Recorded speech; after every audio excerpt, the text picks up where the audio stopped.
Welcome to Could Be Pretty Cool News, the podcast where we dive into the exciting world of creative entrepreneurship.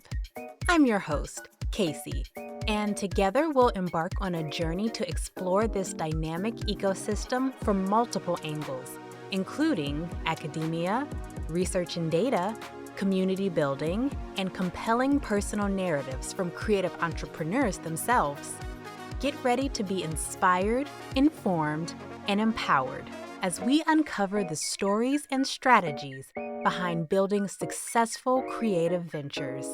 It's time to discover why the world of creative entrepreneurship could be pretty cool. Animation and podcasting could potentially represent two opposite paths in digital media. Animation began as a medium dominated by major studios. If you wanted to make it as an animator, there was really only one path forward. But today, artists are finding success through independent channels, creating content for everything from Twitch streams to YouTube series. Podcasting took the reverse journey. It started as a rejection of mainstream media built by independent voices, speaking directly to their audiences. But as major media companies entered the space, the landscape shifted dramatically. Now, both mediums are evolving into something new, raising questions about what success looks like and how independent creators can chart their own course. Today, we're exploring these parallel but seemingly opposite evolutions through conversations with two creators who've lived through these changes.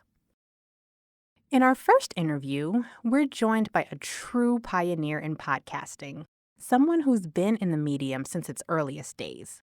Rob Greenlee has been working in audio and podcasting since 2004, when he first started making his nationally syndicated radio show available online. Since then, he's worked with industry giants like Microsoft, Podcast One, Libsyn, Spreaker, Podbean, and StreamYard. He currently serves as the chairperson of the Podcast Hall of Fame. In our conversation, Rob shares his unique perspective on the current state of podcasting, particularly for independent creators, and offers valuable insights for both newcomers and veterans in the space. All right, fantastic. So we have a storied legend in the podcast industry on the show today. And I would first of all just like to thank you, Rob, for coming on. For folks who may be listening who don't know about your career, could you tell them a little bit about some of the things you have done in podcasts? The problem with that, Casey, is that I could be here for your whole podcast just telling you my background, but I'll keep it short and succinct. That I've been around the podcasting medium since it started. Actually, I was on the radio before podcasting. And so that's what kind of led me into being involved in podcasting, which I started with my nationally syndicated radio show back in 2004. And so started making it available online. That was the opportunity back then. I was increasingly looking at the online space as a terrific kind of content marketing platform and tool to reach people directly instead of what I was working on at the time. I have a marketing background, was working through legacy media to reach people and being that pathway. But the internet presented these options of building a direct relationship, not unlike what radio was doing, where you have a broadcast signal that goes out to people's cars or in their homes or wherever they were listening at the time. And so I just started getting involved in the internet and took that audio on a cassette tape from the radio station home and played that cassette player, $19 cassette player, into my computer and made MP3 files. So that's how I got involved in this originally. It was before RSS-based podcasting even existed. So it was just, I saw it as an opportunity really, and then just have worked steadily over the last 20 years in working for Microsoft, Podcast One, Libsyn, Spreaker, Podbean for a short stint, and more recently, StreamYard. So I did a 1-year contract with those guys to create content for them and have them get the benefits of my relationship with the podcast community to further their focus on trying to make their tool, which is more of a video tool, available to podcasts. So that's a quick summary. And now I'm just a regular content creator now. And then I also am the chairperson of the Podcast Hall of Fame. So I love that you talked to us about your history with the podcast medium. What a lot of folks know is I actually got into podcasting, like a lot of people, in 2020 Yeah, when we were sitting in the house right. and trying to figure out what to Back in the do clubhouse days, right? back in the clubhouse days. Right. And during that time, while I was familiar with the podcast medium, I didn't know anything about the podcast industry. Ah, And that's a separate topic, right? absolutely, like without going into my history, Right. the industry, even from 2020 to now, it seems like it's been different every single year. Mhm. And so I would love if you could talk to us about your views on the current state of the podcast industry, in particular for indie creators. Yeah, I think it's a confusing situation for the market of podcasting. I think that there has been a confluence of lots of things that have developed over the last few years since really COVID hit that have really kind of shaken the industry and really caused a big shift. And so through that pathway and leading up to it, a lot of these trends are already happening around commercialization, right? So we're seeing a lot of big media companies start to embrace podcasting, get into them. I think all of us can think about it for a few seconds and realize that these big media companies really built their presence around commercialization, right? Which is not unreasonable. They have large organizations, shareholders that need to be compensated for their investments, and so it's not an unreasonable expectation. But the origins of podcasting, if you want to kind of dovetail back to that, are less commercialized. And that's really the origins of podcasting is a reaction, not necessarily a positive reaction to over commercialization. So that's the origins of this media. If you keep that in context with everything I'm going to say here, it's going to make more sense. I was a commercial radio broadcaster when I started, and I did face some criticism from the early podcast space because I had ads in my content, which I did because I had them on the radio. So they automatically went into my audio podcast. So I was called a sellout and I was called part of the legacy media and the old media. And I wasn't really part of the culture of podcasting, which was very much rejecting this commercialized movement.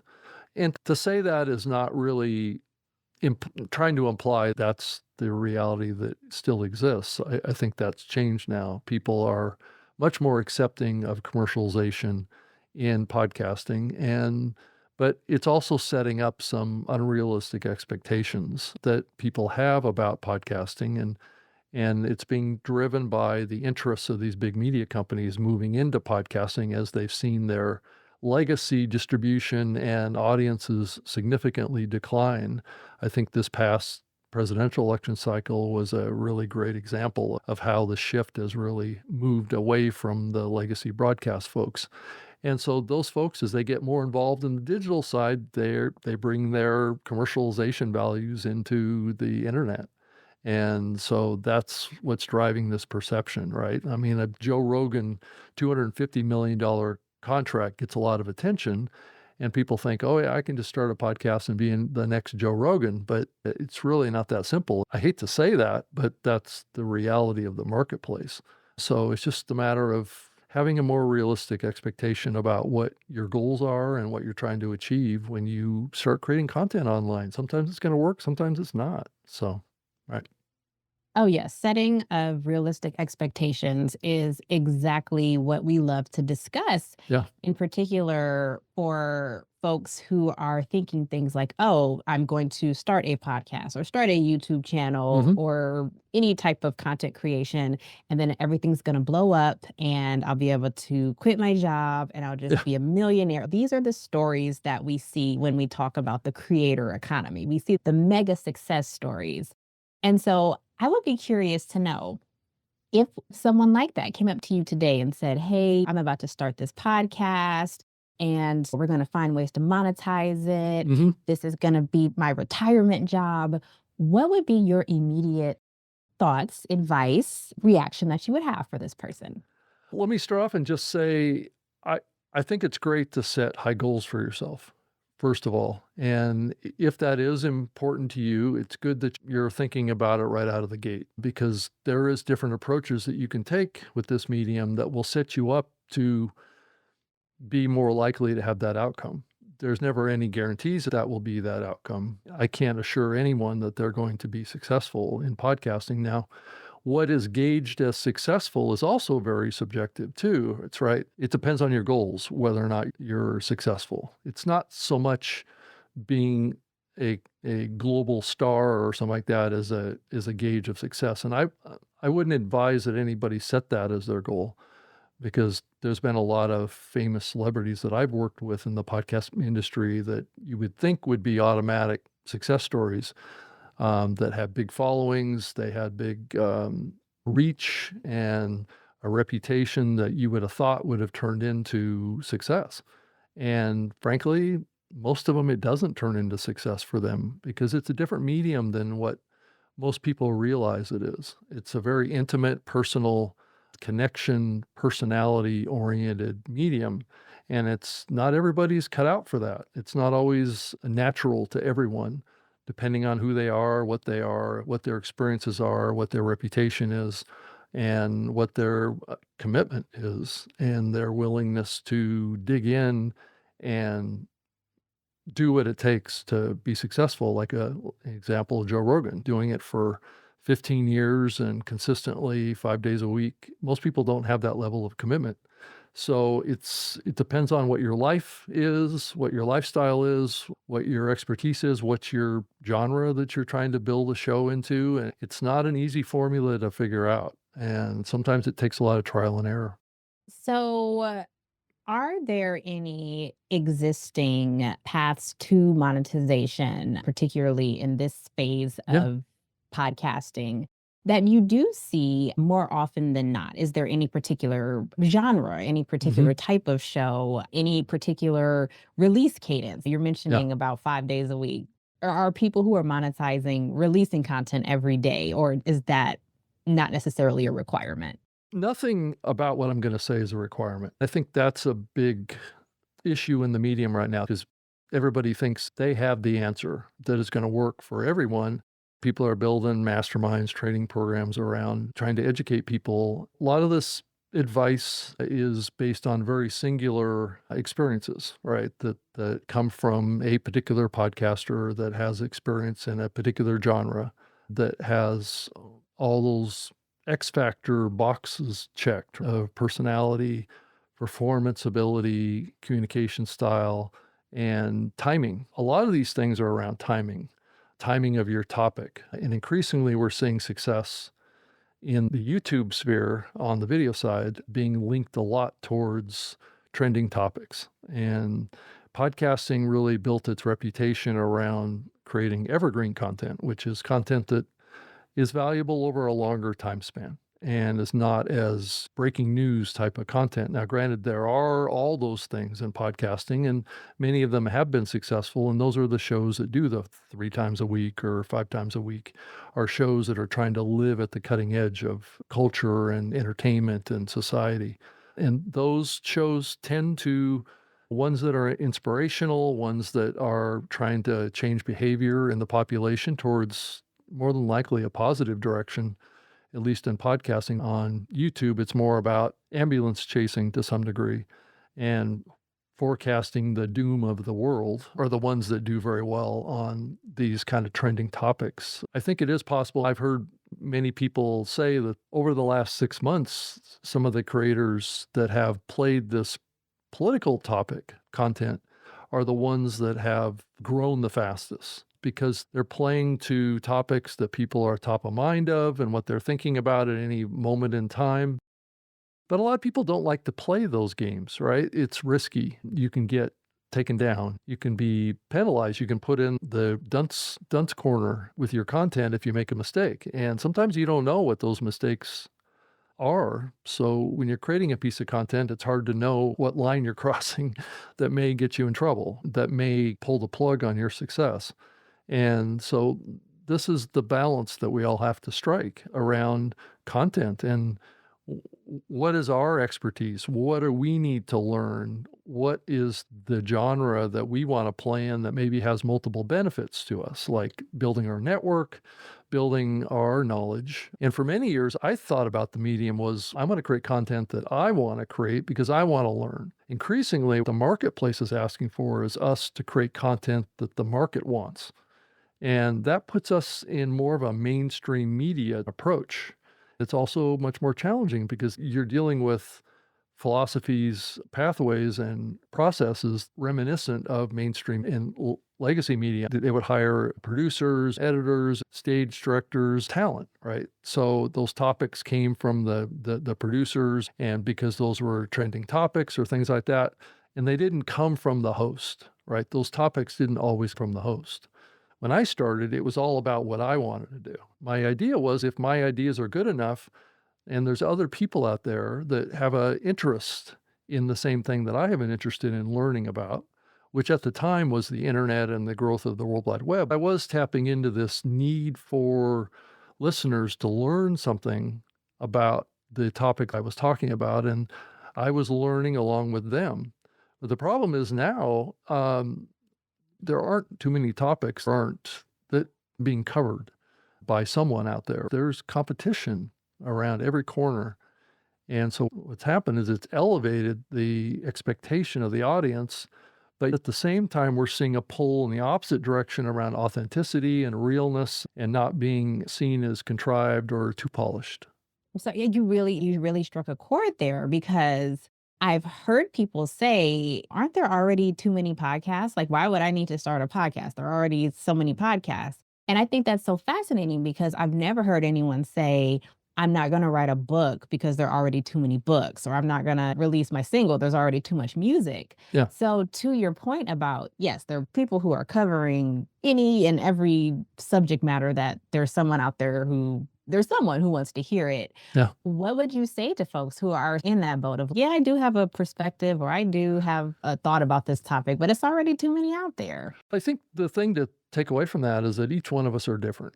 And we have to play into our uniqueness as much as possible to realize that maybe we really can't compete, but what we can be is unique to who we are in our perspectives and how we connect with people and try and make that as good as possible and to make sure that we're speaking from our perspective and not trying to mirror someone else or try and copy someone else's folks out there. I want to be the next Joe Rogan. Maybe they need to be the next who they are, right? And take that experience base. And I think that's the movement in the market that we're seeing right now is that people are bringing to the market increasingly their uniqueness and their perspectives. But at the end of the day, even if you do that, you still need to bring value to others. And why is that unique perspective important to other people? And how can you present it in a way that is attractive to people to say, I see that thumbnail on YouTube, and that looks like a fascinating topic that I want to click into and check out. So a lot of the things that have gone on with YouTube also apply to podcasting too, that's why it's so important at the beginning of content to tease what you're doing in the episode and also bring into it a lot of energy at the beginning. These are all things that I'm even working on to try and improve on. And I did this with my radio show too. There was always this lead in that I teased all the topics that were coming up in the episode at the very beginning of the show. And so that's a common practice that's been around for a long time. And you just do it quick and tease the audience to stick around because there's this coming up later in the episode. So that's an important piece of where we are as well. And also, if you think about a YouTube platform, they will play like a 15, 20-second clip from the beginning of your show or some part in your show, even just by hovering over it. And that's also a tease. So these are all factors about, and I think I've maybe gone off of the rails here to some degree and gone down a rabbit hole, but those are factors of what you need to think about in the content sphere today. It's tough. It's not easy stuff right now. Oh, yes. And something that is actually fascinating, and this is actually the final question that I want to ask you. is you mentioned YouTube. You keep mentioning YouTube as a platform. And I have engaged with some folks who are podcast purists, and they're like, Yeah, if it's a video, it's not a podcast, it's right? not it's a web series. And there's some people who I've engaged with, and I'll say, "Where can I listen to this podcast?" And they're like, "Oh, it's on YouTube. You watch the video." Or and so as we're moving into this next phase of whatever podcasting is, do you have any strong feelings, thoughts either way about what video podcasting is going to be to the medium? Yeah, I'll say this really quick, but when podcasting started, the very early days of podcasting, about 30 to 40% of podcasting was video. I think you'll be surprised at that. And it was distributed via RSS, just like audio is today. And it still is. Apple Podcast still supports video podcasting by its origin definition. I have two video podcasts on Apple Podcasts right now that are updated pretty much every week. So there's an audio version and a video version. I've had a YouTube channel for almost 18 years. So, but over the last probably year and a half, I've been really kind of focusing on YouTube and playing with it and trying to learn from it and get better at it. It's just something that I see as a big component of podcasting, and I've always seen it. I used to work for Microsoft, and I worked on what was called the Zune Media Player back then, which is a competitor to the iPod back in the early days of podcasting. And I was kind of leading that. And I also, those devices had large screens on them, actually even larger than the iPod. So they played video. So I had a lot of video podcasts. I built a video experience in the Windows Media Center, which a lot of people probably haven't heard of before now, but was a TV experience for Windows that was built back then. And there was a whole Zune video podcast app that was available on that platform back in those days. So video's always been a big part. But as we look to where we are today, all the research is showing now that a lot of new people to podcasting and existing people are increasingly finding their new shows on YouTube. That's just all the research is pointing to that. Whether or not they're real podcasts, by the definition, is kind of a separate discussion, which I can talk about too. If they're doing a show like we are with a microphone and there's two people talking to each other, it looks like a podcast, it sounds like a podcast, must be a podcast, right? But it's not a technical definition. It's just what the audience is understanding and seeing based on their perceptions on what a podcast really is. So, yeah, so YouTube has done a masterful job of clouding the space with the perception of what a podcast is, and unfortunately, it's what it is. I think we all just have to accept that now video has a big place in the podcasting space, whether or not we like it or not. That's very interesting. And that's, as a creator, sometimes the piece of the puzzle that's, wow, we're trying to make the thing and release it on time. It's, oh, wait, how are people actually going to find it? Are people actually going to care whether this is on Right? video versus on audio? And yeah, audience Right. development Right. conversation, that's almost a whole other podcast. Well, it is.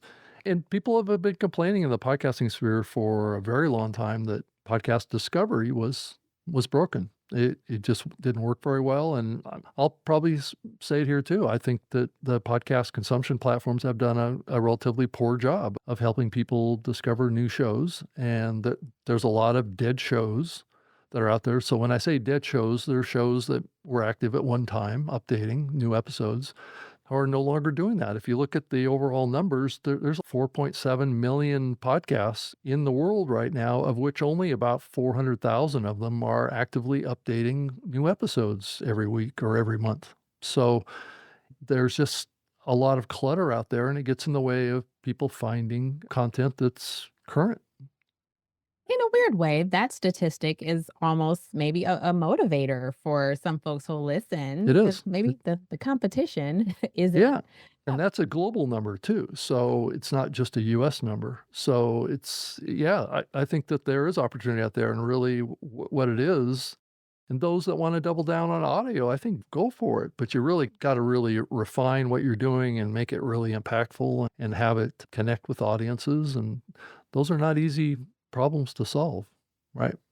So again, to that person who is, I have this idea, I've been thinking about starting a podcast for years. I now have a better understanding that monetization may not be the first or ultimate goal, but I'm gonna do it.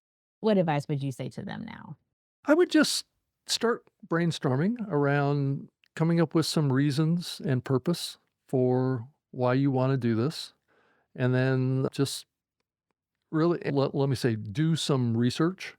Look online, look in Apple Podcasts, look in YouTube in your genre of interest that you want to start a show in and just see what other people are doing. I think it's really important before you head down this path too far is that you do a little research and find out what the available domain names are that might be available to your .com or whatever, because you may want to build a website around the show and just be knowledgeable about your genre and who's playing in your genre and go listen to their podcast first. And then once you've gathered that information, if you're not too depressed because all the ones that are in your area are so good, then you're able to more realistically gauge what your goals are, what your expectations should be, and what the pathways and learn from those shows. Find out what they're doing, think about what they're doing, what attracts you, what is engaging to you and what isn't. And then go learn from people that have some experience. There's lots of podcasts about podcasting out there that you can subscribe to and learn and ask questions. And there's experienced people that can help you along that journey as well to come up with ideas and kind of flush it out and then step forward and start building your show. But I think it is a more serious problem to solve at the beginning so you don't step down the wrong path and wind up 7 episodes in going, this wasn't what I wanted to do, and this isn't the results that I was hoping for. And that may happen no matter how much work you do, but at least you put in the effort and you're a little further down the line on your education of whatever that you're doing here. It's just like starting a startup company. Really, it's kind of how you increasingly have to think about it because there may be some investment you have to make around getting help and getting artwork created, or you can always go into Canva and create things, but there may be some customization that you need to do that maybe Canva isn't capable of doing that you want to do with your brand. There's maybe experts that can help you around editing and actually production of the show. I'm I hear from people all the time that are looking for advice so people don't make mistakes. So and then also it depends on what you're trying to record and how you're trying to record it will dictate what kind of equipment that you can need. Because if you don't really thoroughly understand that, you could go out and invest in a bunch of equipment that didn't turn out to be fitting with what you were trying to produce. And there's a that's a risk. There's no question. Now, granted, I've been through all this. I just look behind me on my shelf back here. I've got all these microphones that I've tried and that I don't like, and they're sitting on my bookshelf now. So if you can start out, I would start out with a fairly light budget to get started with, because you can get terrific sounding audio now out of very inexpensive microphones now.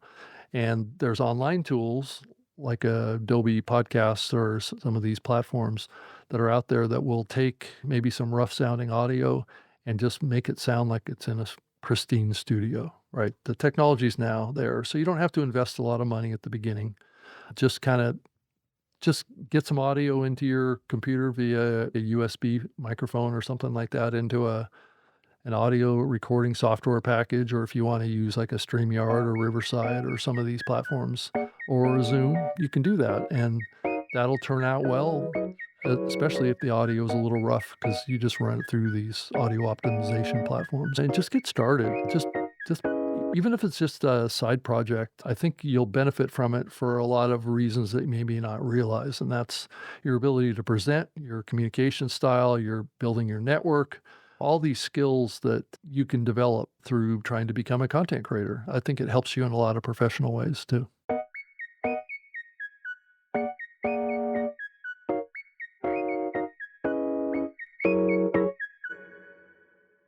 While Rob has watched podcasting navigate its relationship with mainstream media, our next guest brings us a different perspective on creative evolution.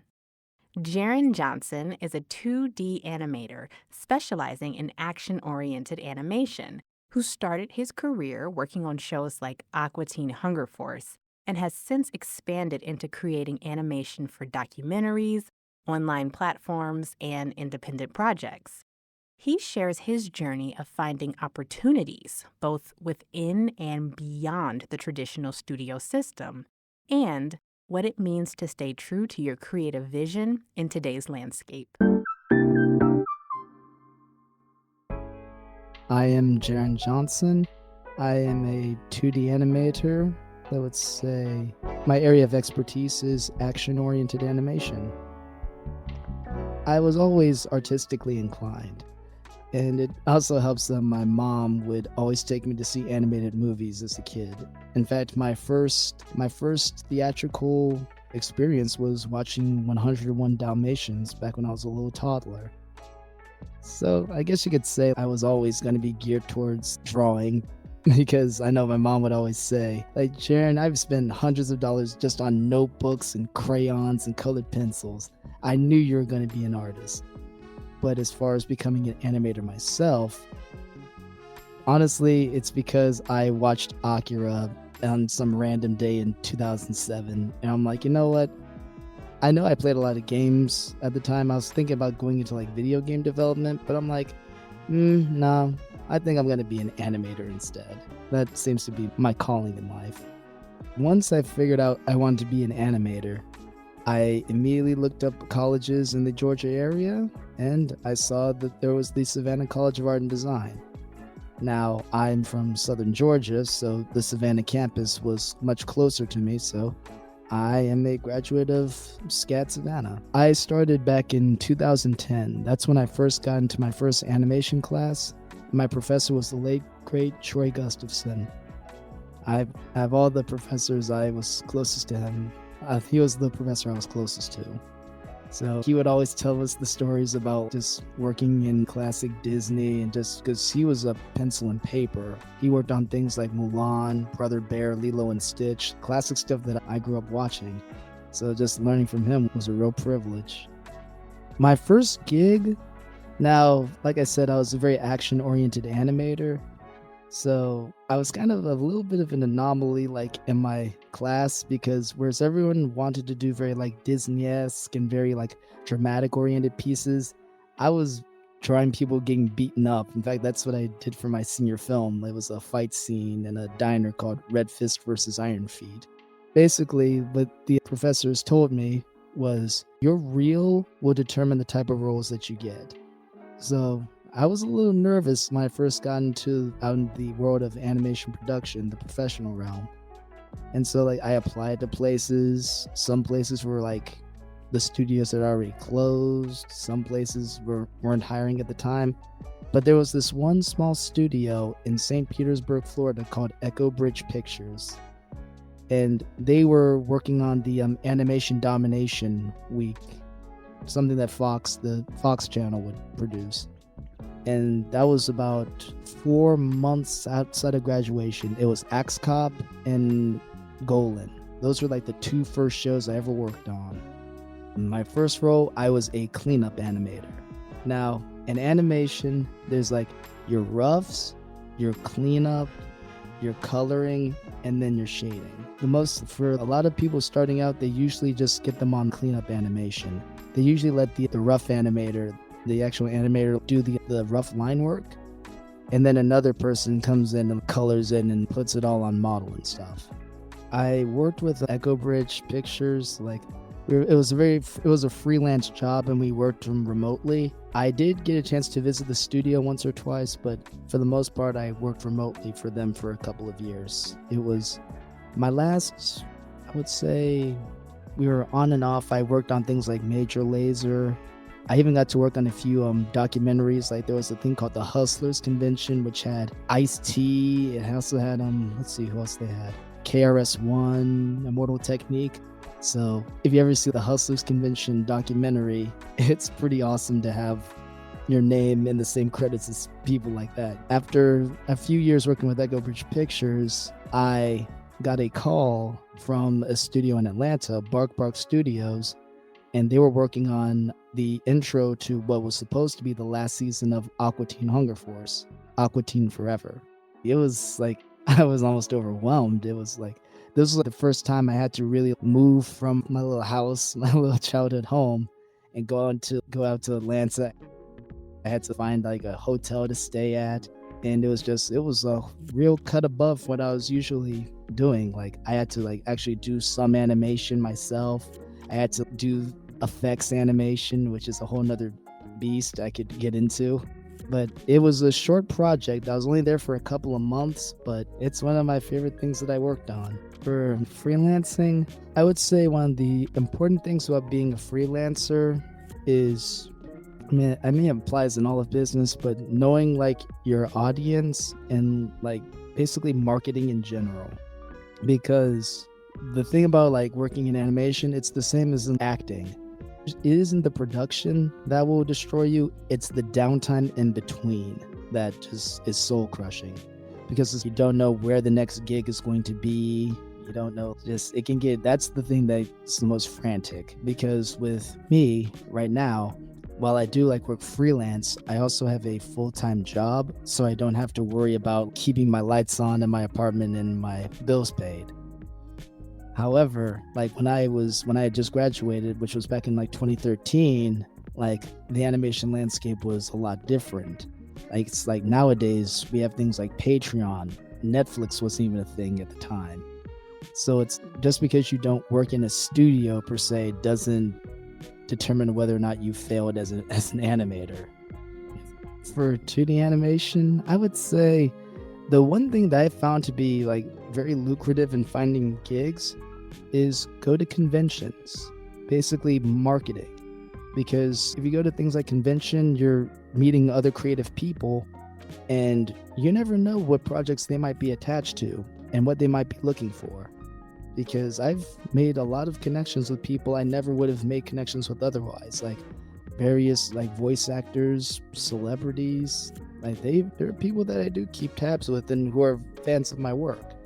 So I would say the most important thing is like getting yourself out there and just doing like simple networking. They're able to utilize online platforms, things such as Twitch, as mentioned before, and also YouTube channels. Nowadays, you can monetize YouTube channels, and also there can be like famous YouTubers who utilize animation on their platform, and also formats like TikTok and Instagram. It's like there are many options to really get your content out there and make it work for you.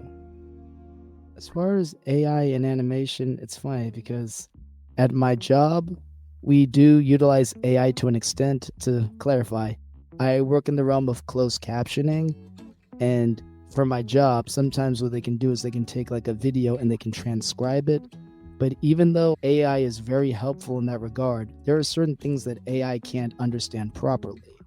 So it's even in like the world of art, yes, AI can help a bit, but there are still certain things that AI can't capture.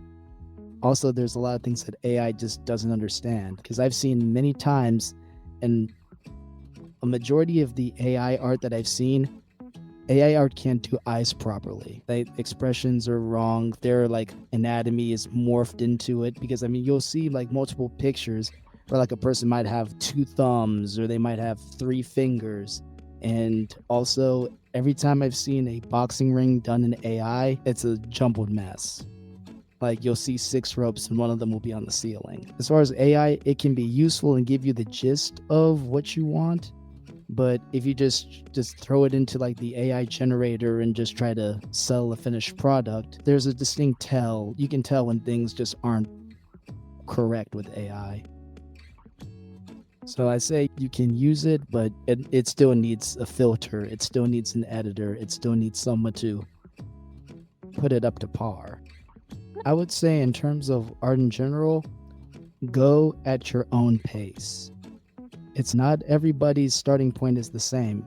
There are certain people who understand things naturally, and then there are people who have to take their time and really get the fundamentals of it down. But always go at your own pace. And also, if it's something that you don't have a passion for, don't try to force yourself into it just because your career is supposed to be something that you just want to do. It's like with me in animation, even like for the stuff that I've struggled on, I never stopped loving it.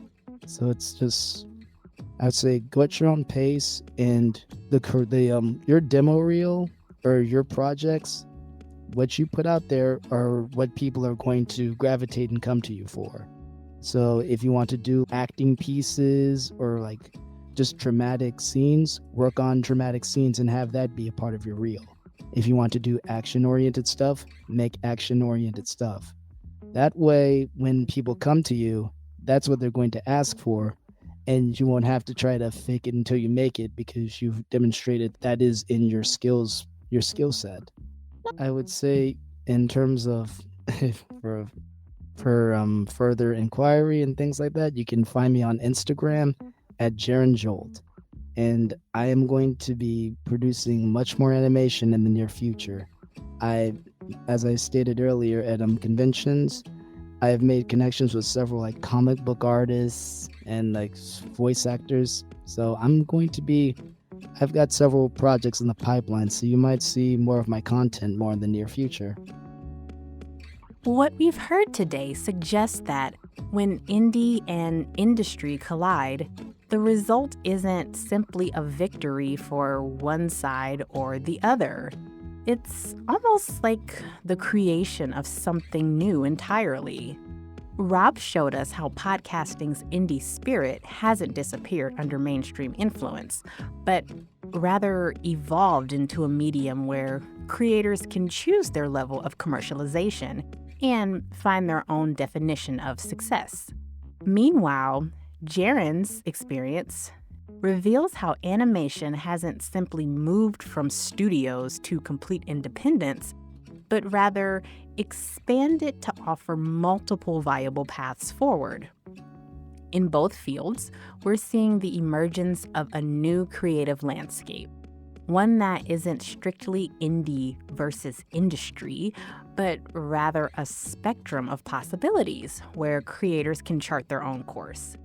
The key to thriving in this new world, as both of our guests suggested, isn't about choosing between being independent or mainstream. It's really about staying true to your creative vision while being smart about which opportunities you pursue, regardless of where they come from.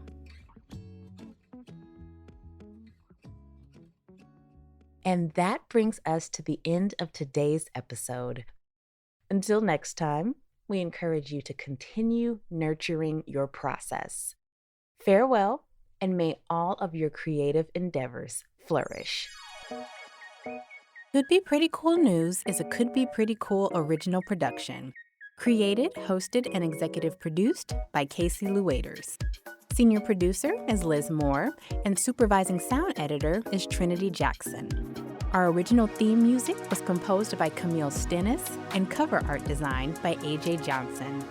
To learn more about Could Be Pretty Cool and discover whatever else we're up to, visit us at couldbeprettycool.substack.com. Thank you for listening.